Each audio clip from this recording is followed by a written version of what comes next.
Hello, everybody, and welcome to the GamersGrove podcast, episode 12. Today is Sunday, May 6th. We are your hosts, Will and Brady. Hello. Hello. We don't have Austin today. We're not going to have Austin for a little bit while he finishes up school. But as soon as he's done with all that, he will be back and ready to go full force with us. But until then, you get just the two of us. For those of you who are joining for the first time, welcome. We are a video games podcast. We try to market ourselves for people who don't know as much about video games or video game news, but perhaps want to get exposed to it. If that sounds like you, then you are in the right place. This week, we're going to be talking about CD Projekt Red's confirmation that it is showing an RPG at E3. Flashpoint archiving Flash games before they all disappear into nothingness, and God of War becoming the fastest selling PS4 exclusive ever, and much more. Before we do any of that, we're going to talk about a few quality of life updates for the website. So for those of you who are frequent viewers, you will be aware that we missed the podcast last week. Between the demanding hours of my new job and Brady's work and school load, we just unfortunately were not able to get to it. We are deeply apologetic for that, and we hope to not have that happen again.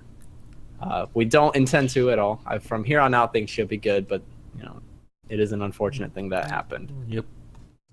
But we have not been sitting around idly all this time. We've got a few new things set up for you guys. We have another new email that you can send in questions to us, because we figured a fun way to get you guys to interact with us, you could email us questions about any sort of games, news, stuff you want us to talk about, and you know, we will check that weekly, and if there's anything there, then we will talk about it on the podcast. And the other final quality of life thing, we are going to E3. It is confirmed. Brady and I have our tickets, so that goes into the email as well. If you want us to check out specific booths or try and get some interviews in there, we will do the best we can. We will be going out there to, you know, mingle and get interviews in anyways. But you know, in the case if there's something specific you want us to check out, then by all means, please go ahead and email and ask us to, and we would be more than happy to do that for you. And what, I don't know if you said it, but what's the email's going to be response@gamersgrove.net. Yes, that is correct. Thank you. We'll put that in the description for you as well, but just one more time for you, it is response@gamersgrove.net. We will check it weekly, so anytime you guys ever have questions, feel free. We'll pick a few questions or suggestions every week and talk about them on the podcast. Yes. All right, well, before we get into our news, again, we're going to talk about games we played this week. So, Brady, anything you want to start us off with? Yeah, sure. Last week, 2 weeks ago, I spoke of Warframe. I've been playing a lot of Warframe. Still a great game. Nothing's changed. Just getting back in the grind. And then, you know, PUBG too, and you know, just the main games. And everything. Yeah, the huge, exactly. But then I did start playing, I know Will did too, but old school RuneScape, OSRS. And I mean, I don't know. If you don't know what RuneScape is, then like you don't even have to be into video games to know what RuneScape is. Like, but it's just like what, an MMORPG. It is kind of like one of the first MMORPGs. I think RuneScape Classic came out in like 99. Damn. That doesn't sound right. Probably early 2000s, I'll say. Yeah, look it up. It's a very old, it's one of the classic MMORPGs. And like Brady said, most people have some sort of history. 2001. Not bad, I was close. Yeah, close. Most people have some sort of a history with the game. At some point or other. It's kind of the first MMO a lot of people ever experienced. Mm-hmm. And they have legacy servers now where you can play the game as it was like back in 2007.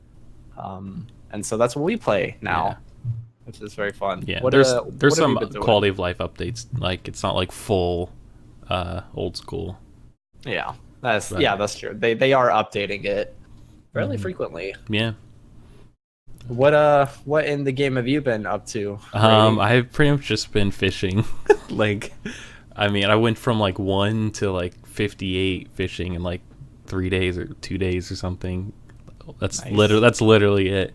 Skilling, and I don't know. Yeah. I'm kind of starting back. Like, I have like some skills up and stuff, but I don't know. I wanted to make an Iron Man because I know Will's doing an Iron Man. I wanted to make one, but then I didn't want to have to make a new count, so I was like, all right, I'll just. I don't have any money or anything, so I'll start from the beginning and work my way up. That works. Yeah. But yeah, I guess I'll talk about it a bit too.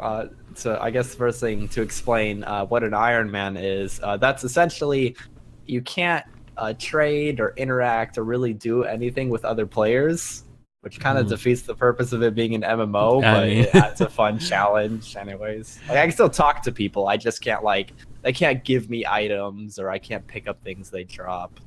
But yeah, I mean, with my new job and how busy it is, RuneScape is kind of the only game I can play because it is so. A lot of it is very Like minimal input. idle. Yeah, minimal. Thank you. Minimal input. I just have to like click every like once a minute, maybe, and that's enough. So I've been mining rocks for like the past 3 weeks while I work on other stuff at my job. But yeah, it's a fun game, and it's nice to kind of go back into it. It's a fun little nostalgia trip, trip down memory lane, all that stuff, and it's surprisingly populated. Yeah. For being like such an old game, a lot of people play it still. And even this might be a bit bold to say, but I think the whole reason World of Warcraft is making legacy servers has a big thing to do with the success of the RuneScape's legacy servers. Yep, I think so too. And I think that's a safe bet to say. Yeah, and also I think old school RS pulls in more like concurrent viewers or players than like, I don't know what the new one, but like RS3 or whatever it's called. I think it's more popular than that. Yeah, it actually is. I think at this point now,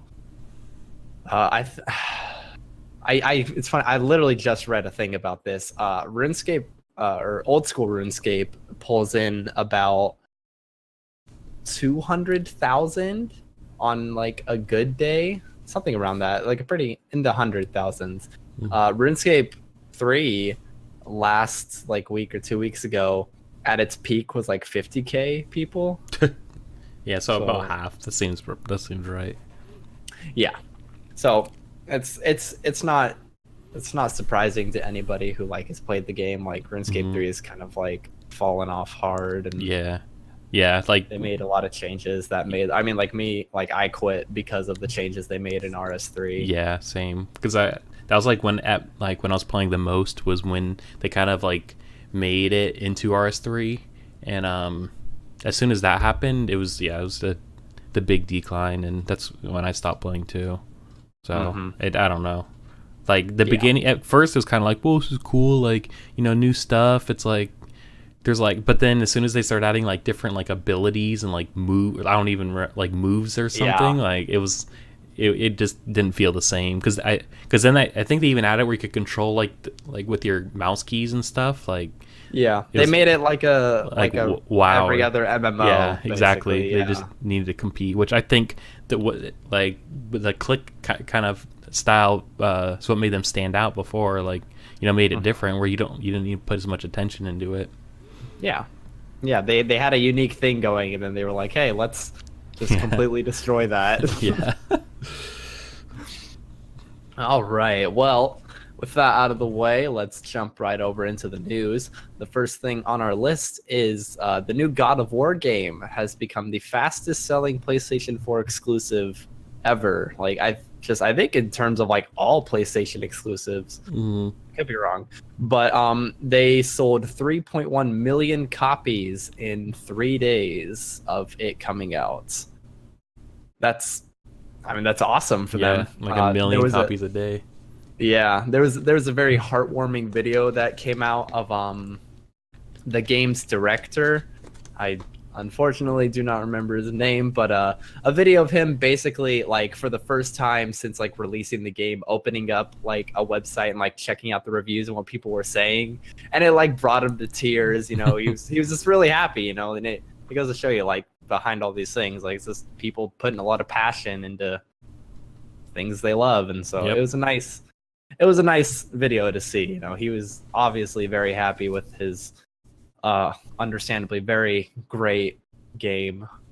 I guess forgot to mention, like always, for those of you who don't know, God of War is like a hack and slash action adventure type game.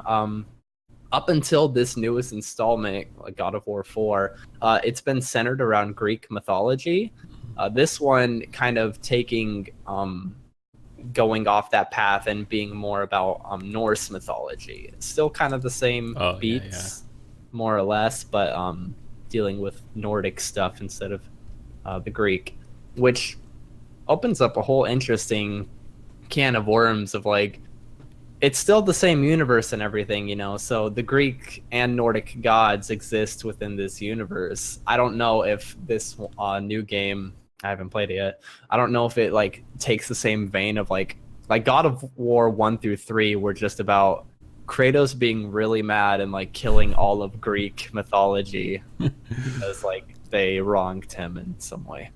So I don't really like, from the trailers, if any of you have seen, it's more Kratos is much older, you know, he's got like a kid that he takes care of. You know, he's more like, he's calmer, he's humbler, he's not the angry guy that everybody knew him to be in the first 3 games. So I don't know if it's just him going on a rampage killing all of Norse gods. I honestly wouldn't complain if that's what it was. But like, I don't know, I mean, they can make like, if assuming these two, you know, different cultures gods exist, then it's not too out there to say that every other culture's gods also exist in this world. Yeah. I mean, like, I don't yeah. They can make a lot of cool games, like, just based on, like, other religions and mythologies. Yeah, that'd be interesting. It's weird opinion, but this, so in the other God of War, did he have, like, a little sidekick, like his kid? Or is it just him? It was just him. All right, so... It was, like, basically him and a bunch of weapons. Okay. This is a weird opinion, but it almost seems like a Ratchet and Clank, like you know, like the kid is like Clank, and then, you know, the guy's like Ratchet. 'Cause, I mean, you send him like to do things, he helps you, and like, I don't know. Does he really? I actually didn't know. Yeah, I'm pretty sure. Yeah, like he kind of like does his own stuff, like, but he helps you. But I think you could later on like point him towards things, and he'll like climb up and do like open and do things for you. But I don't know. I just what like made me think of when he, like I watching gameplay and he had the kid and he send him things to do, or that's a very interesting comparison. I know. I like it. It works. Yeah. I mean, yeah, it'd be even better if he just like sat on your back in a little backpack the whole time. Yeah, or like I guess Jack and Daxter too. Even I don't know, all the old, the good old ones. But yeah, weird opinion, but yeah, good for good for them. Yeah, good for them. The game is selling like crazy, and everybody I've talked to about it who has played it says it's a fantastic game. I'm hoping to pick it up at some point, probably when I have more time to actually play it. Yeah, but yeah, because it's PS4 exclusive, and you know we probably play on PC. But I mean, I have a PS4, and I know Will's PS4. We just don't play it that much. Yeah, that's the reality of it. Is just not a lot of time, and you just don't use those consoles very much. Yeah. But all right, that's pretty much all there's to say about that. Moving on to the next piece of news. There's, I don't think this is the name of the company, but more like the name of their project or something. This thing called Flashpoint is going around and archiving essentially every Flash game they can find, so that they don't disappear into nothingness. They're doing that because this is real old news, but Adobe has announced that they're not going to support Flash anymore after 2020. I mean, does that mean like just because they're not supporting it, does that mean like all those things are going to disappear? Well, I mean, I already know like Chrome is stopping. Like I think they already stopped support of like Flash, and like I think it's just kind of an outdated like system. I don't really know how it works or whatever, but I think it's just they're just moving on to like better things and more efficient things, and so like if all the big web browsers aren't going to support it, then it's like, all right, why are we going to put time into this? You won't be able to play any of those games. Yeah, that makes sense. Yeah, so yeah, it's nice that these guys are doing this because a lot of game developers that we have in the industry now got their start like just making little Flash games, and I think most people are around our age can relate to like being a little kid, like even at school, on like a computer, maybe the library, like going to a website, addicting games, mini clip, Armor games, like, and just that had a ton of Flash games for you to play, and that's a big part of a lot of game developers start. I know off the top of my head, Edmund McMillan, which we've mentioned before, the guy who did The Binding of Isaac, Super Meat Boy, he got his start making Flash games. The Behemoth, the guys who made Castle Crashers, their first game was like a shorter version of Castle Crashers on Newgrounds as a little Flash game. Like, there's a lot of people like Flash games have a really important place in the history of games and game development. So it's nice that somebody's making the effort to preserve all that, because otherwise, it would just disappear, and that would really suck. Yeah, and I mean, a lot of people, and there's also a lot of Flash games that start out as a Flash game and then kind of move to like real development too.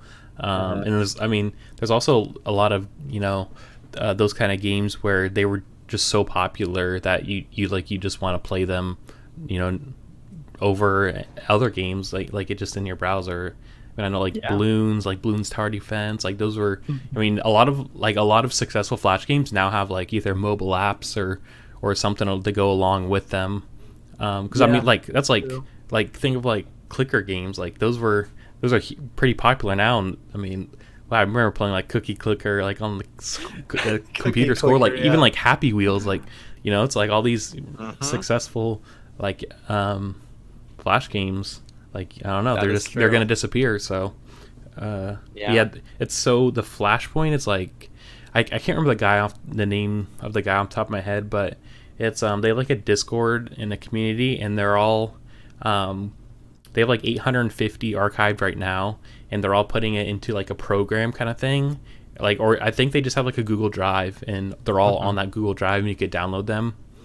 But then another problem that they're facing is whether or not like it's legal, kind of thing. But then the guy in the article says like, who cares? Like, it's like, and they'd hope like the developers shouldn't care either, because they're kind of archiving like this weird, cool like gaming like movement that a lot of people don't like pay attention to now, I guess. And another thing is, I wonder what's gonna happen to all those websites, like successful maybe there's like a new Flash or something that people could, I don't know, like could use. I'm sure there'll be something new. Well, honestly, the thing now is just mobile, like Flash was like our generation's thing. The kids now, like they play like games on their phones, so that's probably what everybody's doing. Because I mean, I know like Congregate and like Miniclip, they actually have made like a lot of successful mobile games, and have transferred over. Oh, like Kingdom Rush, that's a good one. Like that was Flash game. That's a really successful app. That's like one of the top. Yeah, I think even still like one of the most successful apps out there. Yeah, or most popular. Yeah, I mean, we could go on forever and talk about Flash games and everything, but hopefully it still lives on then, and something else will come of it. I hope so. I think like as far as the legality goes, I'm honestly like, I'm glad they're taking like the who cares, like we're not going to waste our time with it stance. Just because this is something I would chalk up to like preservation of history. Like it's worth just doing whatever it takes to preserve it. But also, I mean, like you said, like I don't think most people will care. Like a lot of like most Flash games are just like, a dude was bored one day, like looked up a book on like machine language and like made a game. Yeah. So like they don't care. Like I don't know. Like they're all small fries, or the ones, some of them are big companies now, but I'm sure they won't care about like a little Flash game they made like 20 years ago. Yeah. So hopefully no like lawsuit trouble comes of it. But yeah, we'll see. You mentioned it's like in a Google Drive. Can I go and like download it? Everyone we'll have it. Yeah, we'll have like the article linked in the description, and any one of you can. It's like, I think he says like 5 gigs or something right now. I'm sure it's probably bigger though, because they've added more since. But yeah, we'll link the article, and anyone could just go and download it. It's funny that 850 games like equals 5 gigs. Like, that's how small these games are. That's funny. I didn't think about that. All right, well, on to the next point of news. This is fairly old. This is something we would have covered last week if we were around. But Nintendo has a new president. His name is... apologies in advance. I'm going to say quite a few Japanese names, and I'm going to do my best. His name is Shuntaro Furukawa. He's been with the company for quite some time. He is in his mid-40s. He is replacing Tatsumi Kimishima, who was only the president for 2 years. He did get quite a lot done in those 2 years. I mean, he helped push out the Nintendo Switch. He also got a Nintendo theme park underway. Like, he got that officially like signed off and going. So he did some work, considering he was just a temp president or CEO. I guess same thing. Yeah.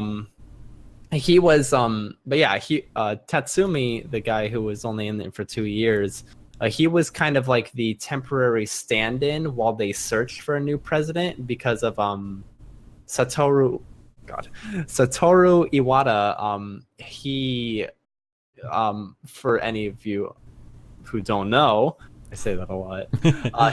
He was he's been he was Nintendo's president for quite a long time. But in the past few years, he got some pretty bad cancer, and he was still working, but like obviously they needed to make preparations in the instance either that he got too sick and couldn't work, or that he passed away. And so he has unfortunately passed away, and they set up, they had the temp president, now this new guy. The new president, Shuntaro Furukawa, I think he's worked a lot with Pokemon. Like that's he's been at the company about around 30 years or so. And he's mainly worked on Pokemon games, so maybe he will push out some more Pokemon related games. People who are fans of that, just about everybody, will be pretty happy to hear that maybe there'll be more Pokemon related games in Nintendo's future. But yeah, I mean, it's either way, Nintendo has definitely been on the up and up ever since the Switch came out, and I'm sure they got Smash Bros, a reveal of that at E3, I believe. Yeah. They're definitely like, the train is going to keep on going. So yeah, it'll be cool to see what more comes out with the new president. Yeah, hopefully. I know they mentioned before that the Switch, they weren't going to make any like hardware improvements or anything, and that was like my main thing for waiting, like to put off not buying the Switch when it first came out, because like, they'll sort out all the problems with it, like fix it in the next one, and then they're like, yeah, we're not going to change anything. And I was like, damn, like I don't know, I was kind of looking like why I was waiting to buy one later. I don't know if that was during his time or not, but hopefully, I don't know, I feel like they could improve some things with the Switch. Hopefully they make it like a different another iteration or something. And because I mean, think of like the DS's, like as every year, like they were improving on it and making it better. And I don't know, I guess with this they're just kind of like, if it's not broke, then don't fix it kind of thing. I mean, it is definitely a solid piece of hardware. It does have its issues. It has very little amount of storage space. Is one of the big things a lot of people mention. But yeah, I mean, it could definitely use some improvements. I'm sure with time, you know, at the rate technology progresses, like they'll have to if they want to like keep up. Especially in Japan. Yeah. But for the moment, it's fine. Games run pretty well on it. I've had a couple laggy spots in Breath of the Wild, but whatever. Yeah. And then I also, since he's a Pokemon guy, hope he pushes the Pokemon to the Switch too. Because I think they said before that it wasn't going to be on the Switch, and you know it's going to be on DS still. That's kind of, I don't know. It's like that's their, that just goes back to Nintendo competing with themselves, and like they do that. It seems like a lot, but I don't know. I think it's Pokemon on the Switch would be so cool. That'd be awesome. It's just such a good fit, you know. Yeah. Like, why wouldn't you want it on your most successful console since like the 64? Yeah, right. You know, it seems like I think it will happen. Especially, like we said, because we have this new president who's like been mainly a Pokemon developer. Why not? Yep. You know, maybe get Pokemon Snap on there for this. I don't know. Pretty cool. They can do a lot of cool things. Yeah. All right. The next thing on our list is something we're both very excited to talk about. CD Projekt Red has officially confirmed that they are showing an RPG at E3. Oh, wonder what it could be. Yeah, we obviously all know it's Cyberpunk 2077, unless this has all been a huge fake out. Yeah, right. Like, it's another Witcher game. Yeah. To be fair, they've shown us like nothing about the game, so yeah. But like, jokes aside, it's obviously for Cyberpunk. This is pretty awesome news because it means it most likely means it's going to be a new trailer, but there's rumors spinning around that like there might be some playable stuff. I don't know that would be for the public, but definitely behind closed doors. I've heard that rumor a lot, that there will be like some actual gameplay people can play. Yeah, that'd be fantastic. The big question will be, I think, how close are they? Yeah, I think the big question is if they're gonna give us a release date or even like a time frame. Yeah, like, it'd be like, like 2020, like it'll be out. You're just like, God dang, like wait 2 years for this? Like, yeah, I mean, they're like CD Projekt Red more than any company is like, we work at our own pace and it'll be ready when we feel like it's ready. So it very well could be like it won't be for another 3 years. Yeah, or they might not give us anything and be like, screw you have to keep waiting. Yep. I mean, they could be like, hey, it's coming out next month. Yeah, I know. Oh my god. I think Blizzard did that one time with the Hearthstone expansion. They were like, it was like at a BlizzCon, and like the trailer played for it, and they were like, yeah, you could play this right now, and just boom, like they dropped it like that. Yeah, no. Oh no, I was thinking of when Bethesda released the mobile app or whatever. Like I can't remember what it's called, like the Vault or whatever. Fallout? Yeah, Fallout. Yeah, they're like, yeah, we released, and you can play right now. Everyone's like, oh. That's right, that too. So I mean, yeah, hey, maybe CD Projekt Red will just be like, here's a copy, it's done. Yeah, right. Something interesting about this too is this game obviously has a lot of eyes on it, especially after the ridiculous success of The Witcher 3. A lot of people are looking forward to this game. But Brady and I were looking at the map of E3. Yeah. Oh yeah. They have a very small booth. Like tiny. Like they have the same size booth as like people we've never even heard of. Like Yeah, like even if they weren't like announcing such a big game, or even if Witcher 3 weren't so successful, like this seems really small for a company like this. Yeah, because we were saying like, all right, we got to go there first, because if they are like gonna release information, it's gonna be packed, like that tiny booth. So, yeah. Oh my god, I don't know how they're gonna do that. We're gonna have to like probably wait in like a 3-hour long line to get to their little tiny corner of the room. But either way, it's very exciting to finally get some more stuff for CD Projekt Red. It has been 5 years since that little like slightly moving image. Yeah, like the trailer cinematograph picture. Yeah, the cinematograph. So I don't know. What do you think? I think they give us date? I think they'll give us a release date. If not, they'll give us a year, and I think there'll definitely be a trailer. And honestly, I don't think there'll be anything playable. Like I don't know. I just don't see them releasing something that you could play. Maybe like that would be a bold move. Maybe it'll be like a regular trailer and like a gameplay trailer, but I don't think they'll give anything playable. Ooh, And then I also think they'll say, I don't know if they said it before, but like, is it going to be on all consoles, like, or because I wouldn't be surprised if it would just be PC. Well, historically speaking, they're pretty good about getting everything out on every console. Mm-hmm. Like, no offense to Xbox users, like the Xbox version of The Witcher is like brutally dumbed down. So like it could be, and it just looks awful. Well, that's like, that's because like I think Cyberpunk is gonna. I don't think if you don't have the latest graphics card, like you'll be I think it'll be pushing the boundaries of graphical limits. So I don't know if maybe something. No, because I would say maybe it was a new console, but that'd be totally like suck for them because they just it's like, all right, we just released like the game, like a game build, and then it's like, all right, here's a new console. It's like, all right, well there goes all of our work. Like, actually, we might have mentioned this before, but I swear I read an article that was like from the president of Cyberpunk or of CD Projekt Red, talking about they were already making it like in preparation. Yeah, they're like for the next generation. Yeah, they're like future proofing it essentially. Yeah, I do remember that. Yeah, those guys are insane. I know. Oh man. Gosh. What do you think, honestly, then? I think we get a release date. I think October. Yeah. I'm gonna go October of this year is my guess.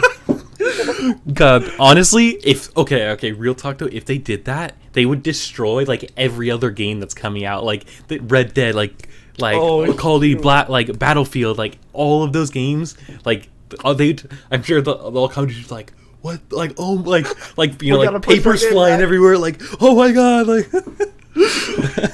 Okay, you're right. I forgot a ton. Okay, I said October because that's like that's like the month for games to come out. But you're right. There is already a ton of stuff. But no, honestly though, like if they did that, they would win the market for that month though. So it would be honestly, I could see them just being as like an FU, like it's like, all right. Think they would do that? I don't know. Like they're so nice. I mean, I know, but like they're so nice, but then it's like at the same time, it's like, like don't mess with us. Yeah, exactly.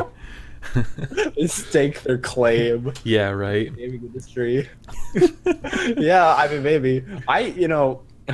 But yeah, okay, that's my guess. I'll stick to it. I'll say October of this year. I hope. I didn't even think about it until you said it, but I really hope for a gameplay trailer. Honestly, more than a cinematic trailer. Yeah. Like seeing some actual gameplay. Mm-hmm. If we can't play it, that's fine. I don't really expect, like, even if they have it there, it won't be for the public. Yeah. So whatever. But like, if we could just see like a gameplay trailer, that would be so cool. Or like, honestly, just like information about the game. Like, all right, like these are the classes, or like, like it's gonna take place here. Or it's gonna be, like, I don't know, just information about the game. So I'm curious to see how they're gonna like build the world and everything and do all that kind of stuff. Like, so yeah, any information. Can't wait. I know. I mean, E3's like next month. So. Yeah, it's like less than a month away. No, actually, I think it is a month, like just about a month from now. Mm-hmm. Yeah. Because it's at the start of June. Yeah. Ooh, it's exciting. Yep. All right. We don't want to linger too long. We got a lot to cover. Next thing on our list, speaking of Red Dead, is the Red Dead 2 trailer. The third trailer that they have released now. I mean, there's not much to say. It's cowboys and, robberies and the Wild West. Yeah. One thing I do like, and this is, again, the same thing with the original Red Dead Redemption. I guess, shoot, God, people are gonna get mad at me. I'm gonna correct myself real quick. This is not Red Dead 2. This is technically the third game in the series. It is Red Dead Redemption 2 or something like that, but it is the third Red Dead game. There was one that was called Red Dead like Revenge or something. I don't know. It wasn't very popular, but yeah. So this is Red Dead 3 technically. Anyways, something I like about the series is that it's set at the very end of the Wild West. Like that's their thing. It's like, you know, cowboys and, you know, just people taking the law into their own hands. Like it doesn't really exist anymore, or it's like fading out. And so you get really, you know, Rockstar is so good with characters. Like that's their thing more than anything, is they make great characters. And so putting these characters and, you know, you got these like old timey like bank robbers and just outlaws and stuff, and putting them in a world where they don't really exist anymore, and how they deal with that is really interesting. You know, I think this one won't deal with it as much considering it is a prequel. You know, Red Dead Redemption was like John Marston, you know, the West was dead, you know, the West was won and all that crap. And so it was him dealing with that. This one, you know, is a bit more Wild West was still a thing, but in the trailer they do say like, you know, in a world where the West, you know, the Wild West has almost been conquered and all that stuff. So I like that just in terms of setting, you know. I feel like that's a lot cooler than just the general like we're in the Wild West, you know. It's more like they're combating against like the modern world. Yeah, the industrialization. Yes, exactly. Yeah, I think this story gave you a good glimpse of like the story and what you could expect from that, if anything. Because it was just kind of like a bunch of cinematics put together, and I mean that was pretty much it. Yeah, it is definitely like a story trailer. It still seems pretty vague on like who you're gonna play. Like, I know you're playing, or you're in John Marston's former game or gang. Sorry. Like Red Dead Redemption was all about him like tracking down his old gang members and taking them out. And so in this one, you're in that gang, you know, and it takes place before any of that happened. So nobody really knows who you're gonna play, if you're some new guy in the gang or you're John Marston, you know. I don't know. This trailer also doesn't really give any of that away, but nonetheless, it looks very, very interesting. So we get that in October. There'll be more of it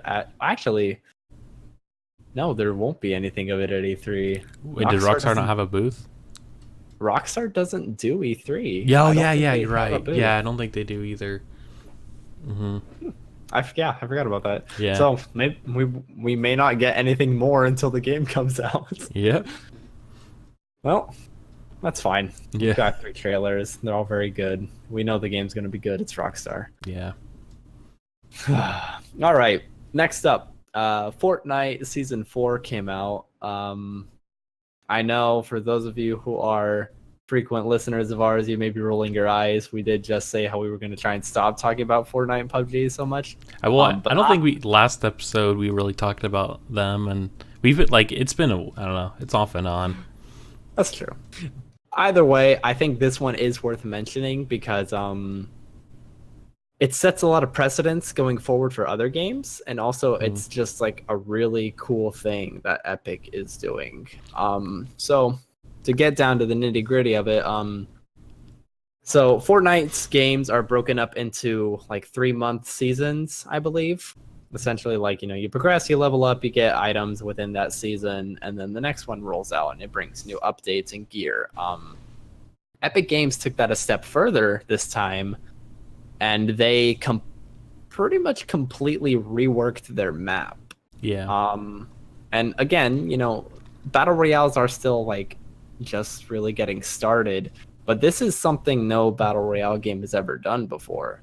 Like, it's one thing like PUBG created a new map, yeah, you know, but Fortnite's like, here's our map, we're going to like just punch a hole through it. Like literally, they dropped a meteor on it, you know, and it destroyed a bunch of the locations and stuff, and they made a new map within their existing map. Yeah, and I think that's like really cool of them to do. I think it's cool. Like if they continue, like every season the map will change pretty much, and I think that's something unique that they could bring into to like just refresh the game and not make people get burnt out from it. Yeah. So yeah, I It's think also giving it a story, yeah. There's a little indirect story going on in this battle royale world, which is again something nobody else has really done. Like PUBG's just like, there's dudes on an island and they kill each other. Yeah, that's about it. Yeah, and they did add some new items and stuff.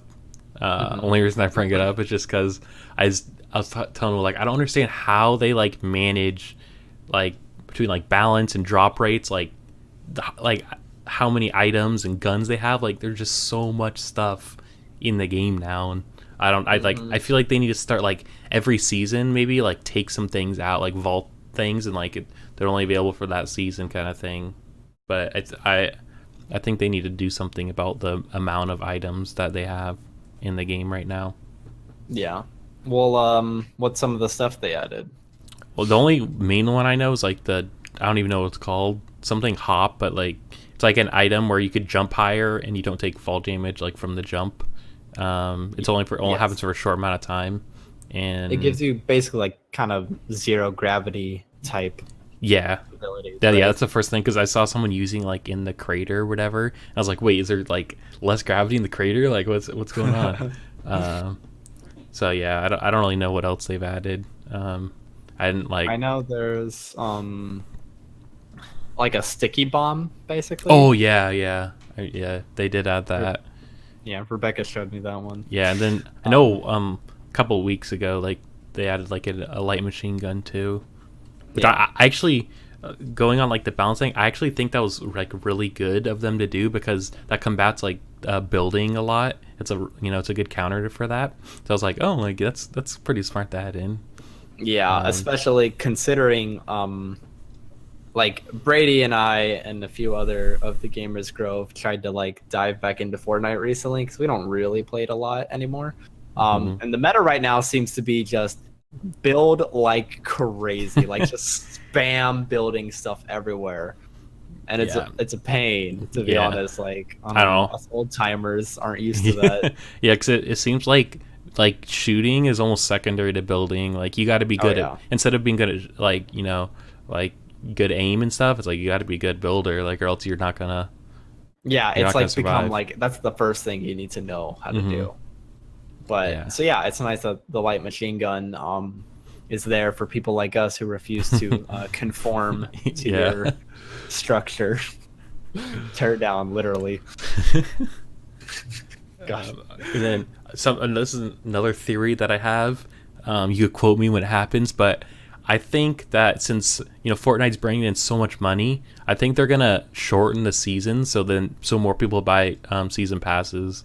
Like they'll sell more. Ooh, that's so dirty. I thought about, because I was reading like they made like, I don't know, like 50 million just from like the mobile app or something. I was like, God, like so much money. But then I saw like it's like, oh, new season, you got to buy new season pass. Is that like $10-$20 or whatever? So I think they'll shorten seasons so more people buy them. I want you to be wrong. I want to stop being so negative about the game industry. I know. Well, honestly, just towards Fortnite, like we have like there's an obvious bias. Like we like barrage Fortnite, but I mean, like I don't know. We just like we're not a big. At least I'm not a big fan of the game. I play PUBG a lot more than Fortnite, and I just like the FPS and more realistic aspect of PUBG. So, and I every time I say that now, I think back to that goddamn Kotaku article, like PUBG snob, like blah, blah, blah, like whatever. Brady, you're a PUBG snob. Nobody, who cares what you think? You're a PUBG snob. Yeah. I don't know. I'm kind of like I'm not crazy about either of the games anymore, but like I definitely appreciate what Epic Games is doing. They're definitely like continuously innovating and trying new things and adding new stuff, and because they could have just made a battle royale with their, like how it was a couple seasons ago when it was just, a battle royale with building. And even then, like, it'd still be pretty successful, but they're not, content to just sit back and like let the money roll in. They're still constantly trying new things, taking like This is something that's actually really cool. They take a lot of stuff like from the community, like suggestions people made and stuff, and they added it into the game, like skins, some dance emotes. Oh my god. That's a really funny. Show us those dancing emotes, Will. I'm not doing that. I'll link it. There's this thing there was a movement that happened in the community that was called Justice for Orange Shirt Kid. Yeah. And it's really funny, but they added his dance into the game. Basically, they got really cool community interaction, and they're constantly trying new things within the game. They're pushing the boundaries of what a battle royale can be, and I appreciate that. So yes, I may not enjoy the game, but yeah, no, definitely. But something else, this is like super obvious, but and then it's an obvious like it's good, but like game devs still don't do it. But it just shows how much like you should listen to the community. Like Fortnite, listens a lot and takes feedback and implements things in the game. It's like, they're the most popular game in the world right now. It shows something, then it's like games like Destiny 2 or whatever. It's like they listen to and like follow feedback, but they don't follow it, So I don't know, just a lot of other, big games should really take a lesson from them. And, like I also think, it's almost AAA, like devs think it's like an indie thing to listen to the community and like kind of do that thing. I don't like it's we're too business oriented and we can't do that or whatever, like we don't have the resources or some excuse. But this shows that like they do have time and they should really listen to the community and just do things that people actually want and like in a game. Yeah. Well, it gets people to stay. Like, yeah, exactly. People are gonna stick around if they know like a game like the people listen to them and like actually care about what you think. Versus a game like Destiny, where it's like, oh yeah, we care. Yeah, like it's just like I don't want to stick around in a game where I'm not appreciated. I don't want to keep giving them money if I know these guys don't care about me. Yeah. Versus like Epic Games being, they understand that we are the reason that they are so popular and successful, and they appreciate that. Yep. So yeah, I think companies could learn from that, and the companies are slowly starting to.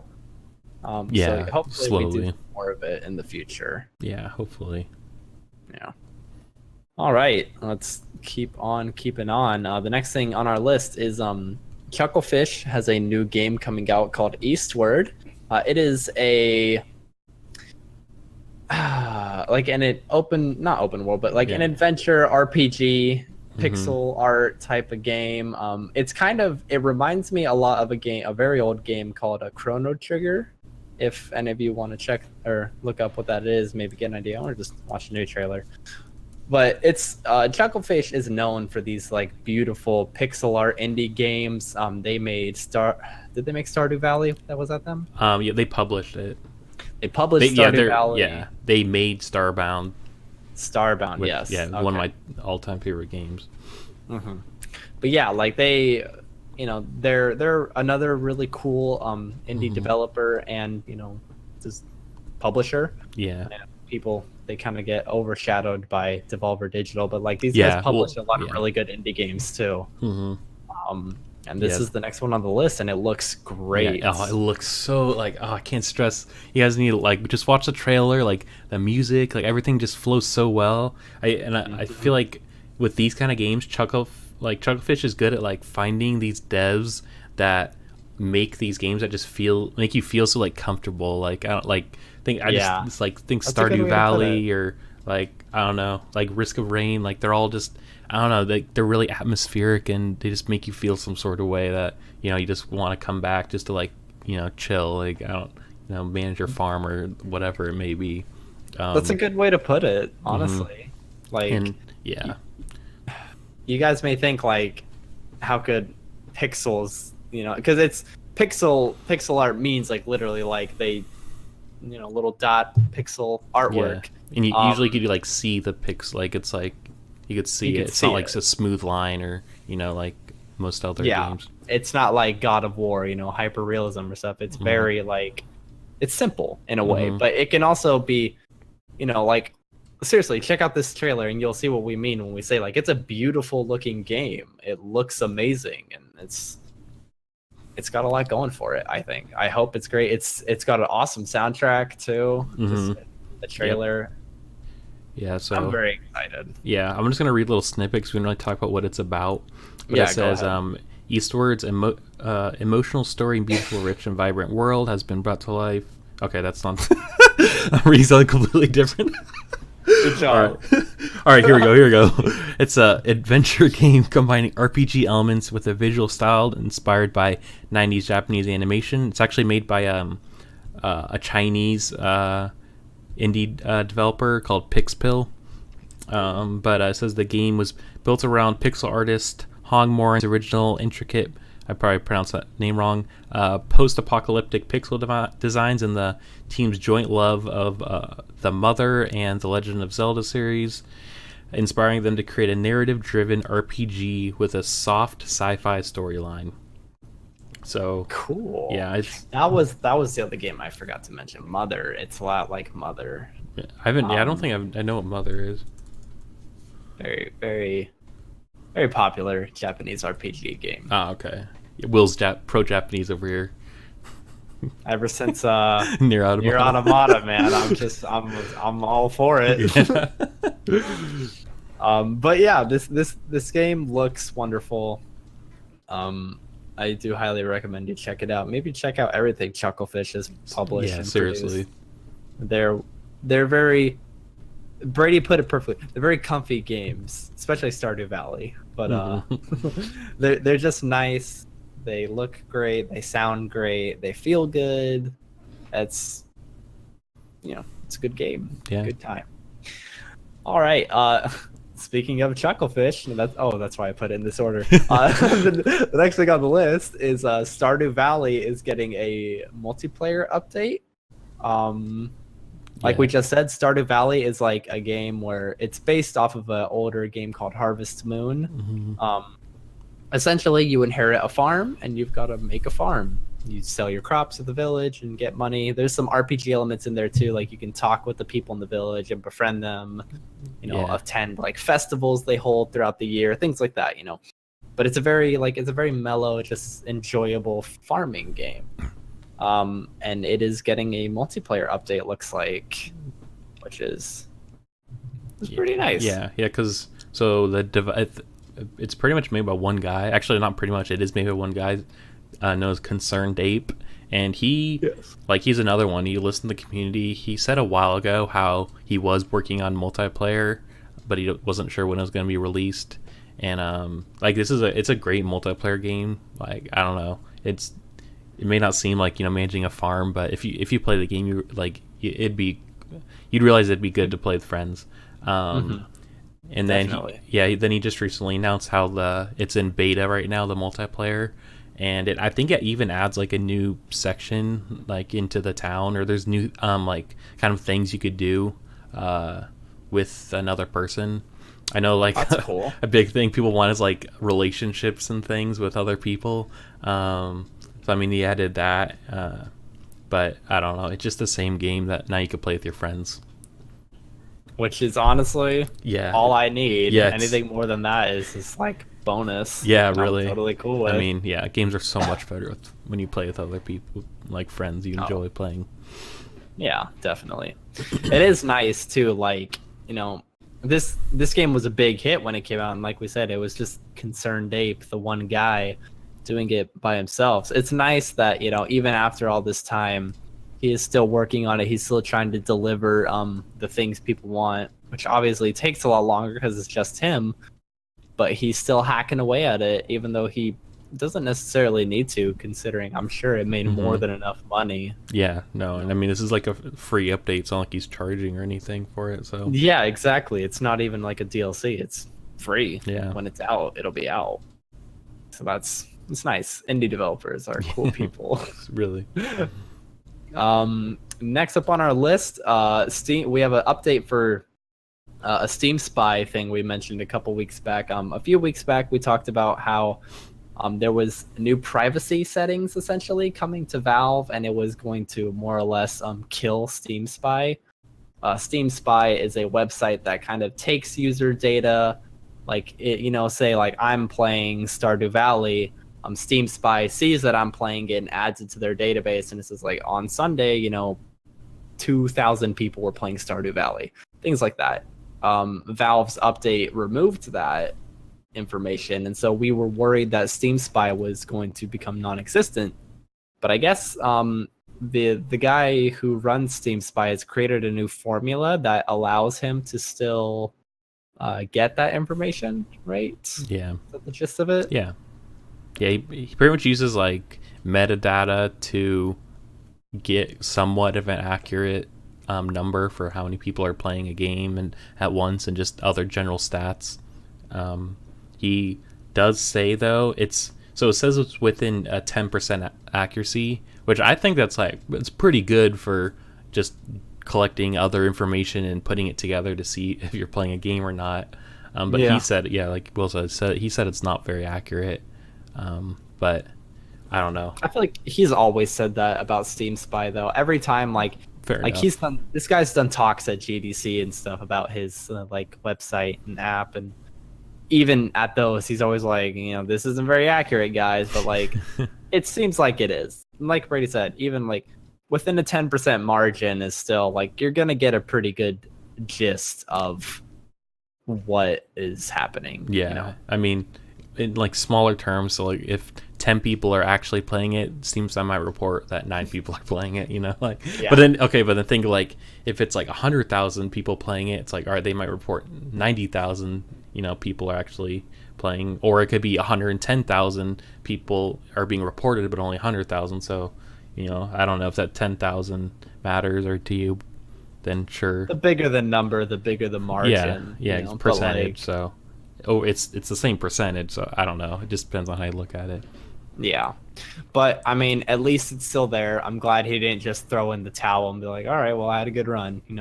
Yeah, he's exactly got a way around it. Yeah. And then so that's good. Yeah, he also, I'll say a quote from him. This is from a GameIndustry.biz article where he said, I wrote a proposal to Valve that would still let Steam Spy run using the old algorithm without exposing any personal data. He said, I've got a confirmation from Tom Giardino that they've received my message, but that's it. So I don't know. Valve. Yeah, it is gave him the hand. Valve left him on red. Yeah. Too bad. Yeah. So I don't know. We'll see if that actually goes anywhere. But yeah, who knows? I feel like Valve won't want to cooperate with him. I don't really know why I feel that way, but I feel like they're gonna be they're just, I don't know. I feel like they won't really go for it. Yeah. No, I think so too, but I don't know. What if it's because Valve? I think we might have mentioned this, but Valve wants make their own analytic thing or something. I don't know. They could honestly that'd be kind of mean, but they could. They wanted to. Hey, business is business. Yeah. All right. Our last update. PUBG. We talked about Fortnite. We're going to talk about PUBG too. PUBG has gone through some pretty big updates. I think around its weapons mainly. Yeah. Brady, you know more about this than I do. Yeah. This is pretty much their almost. I think it's their biggest update they've had. I'm not going to go on specifics because there's a lot of stuff, but essentially they changed some UI that make it look better, and they also added a map selection, which we might have mentioned previously. So you don't have to be stuck if you don't like one of the maps. But then they also balance the weapons, and this is when I saw this, I was so happy because honestly I think Fortnite needs to take a gander over in PUBG's neck of the woods to see how they're balancing things and apply it to themselves. But they pretty much balance the guns to how they actually are intended to be used. So for example, SMGs are better in short range, ARs are better medium to long range, and then DMRs are just better long range, shotguns better short range, and they balance them according to. So they didn't, because before, I don't know, you could use you know, Basically, if you had an assault rifle, you were yeah, like that would, yeah, exactly. And so, yeah, because there's a quote from their website on the update says they rebalanced ARs, so none is the objective best. So like, you know, if you have, or like, and that could also be looked at as, you know, the AKM was like the best assault rifle. It's like you have the AKM, it's like you're set. So now they kind of balanced it, so they're all pretty even in terms of damage. They're actually like, I'm looking at the chart. They're pretty much all even in terms of damage, except the AKM and Groza. But that's because of they're not as accurate, I think. But yeah, so they just did some like adjustments to the core like gun system to make it more balanced. And I'm skipping over a lot of other things, but that's just the most important thing. They did add a new DMR called the SLR, but yeah, those are the core, the big updates. I think it's a great update. I don't know. I think it's just a good quality of life balance improvement for the game. Definitely so. It's excuse me. It is very a welcome update, and I think, you know, it fits in. You know, again, PUBG goes like they're trying to go for like the most realistic shooter that's ever existed. So it makes sense that they're, you know, making their guns to be more realistic to their actual, you know, real life counterparts. Yeah, I mean, but then like look at Fortnite. It's like there's a clear distinction of what guns are better and what aren't. It's like obviously, you know, legendary guns are better than some gray gun, but not like if you just look at the baseline, you know, it's pretty clear like some guns are just significantly better at others, no matter like where, you know, the range or whatever. I don't know. I think like shotguns are way too overpowered in Fortnite. And I don't know, just Definitely. My opinions, but I think even if Epic just kind of does a little tiny rebalancing in terms of like making it like clearly separate that these guns should be used at, you know, in these times, it'll improve the game a lot more, just like as PUBG did. Yeah. To real quick jump back to something about Fortnite. You know, we talked about how they're adding so much new content, but rebalancing and tweaking is also a very important thing to do, which it seems is sorta on the back burner for Epic Games. You know, they're putting out like I said, like they redid their entire map and they added like a bunch more new weapons, but like there wasn't really a lot of details about like any improvements of the shotgun, which right now is a little broken. Things like that, you know, like tweaking and, you know, fixing things isn't as fun or exciting as like we have a new map or new skins, but like it is just as important to keeping your player base around. So they could take a page out of PUBG's book and just slow down for a minute and fix what they already have before bringing in new stuff. Definitely. All right. Well, that wraps it up for the news. We're going to head into our closing segment, which is On This Day in Games. We mentioned something video game related that has happened today at any point in history. So I'll start it off. On this day in gaming, May 6th, 2001, Mario Party 3 was released. I did not play this game, but I have played a lot of the Mario Party games. Huh. What console has come out on? Do you know? This came out on the let's see, I just had it. I think I want to say Nintendo 64. Yeah, because that's what I was thinking. Yes, Nintendo 64. Yeah. All right, I did play this one then.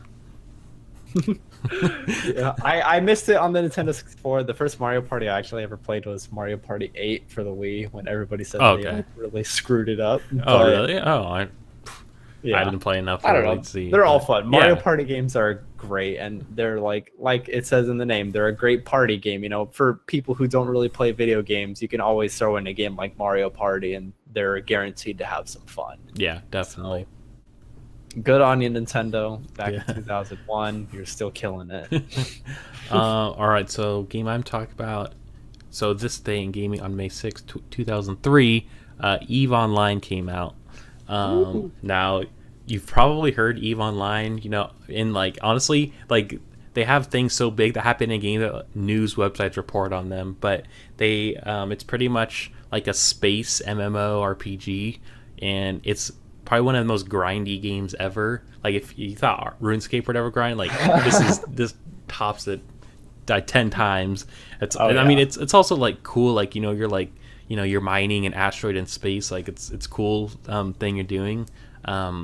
But you could pretty much do anything in that game. Like I know I've read things, Will read things about like their clans are called corporations, where people like get accepted into the corporation and like work their way up the chain of command to like there's literal destroy corporate espionage in this game. Like people take it so serious. And then like just recently there's like a war, like giant war, and like these wars, like they actually like they sometimes they'll convert how much damage is done in real money, like because some of the ships are like the in-game currency is called ISK, and some of those ships are like billions of ISK, and like if you like you could buy ISK through something called Plex, and those Plex like cost real money, so like it translates to real money, and like so much stuff gets destroyed in these wars, and they're always over like stupid things too.